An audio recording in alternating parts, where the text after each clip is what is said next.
خندق کھودنے میں صحابہ کرام رضی اللہ تعالی عنہم کی قربانی۔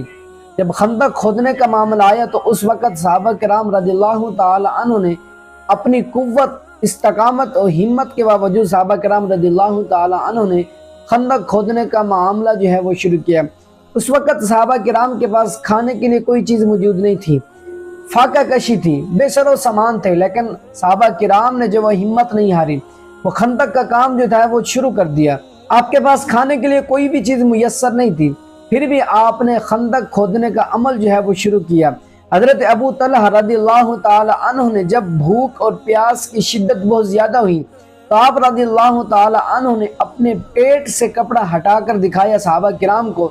ان کے پیٹ پر جب وہ پتھر باندھا ہوا تھا، جب یہ رسول اکرم صلی اللہ علیہ وآلہ وسلم نے دیکھا تو رسول اکرم صلی اللہ علیہ وآلہ وسلم نے اپنے پیٹ سے بھی کپڑا ہٹا کر دکھایا،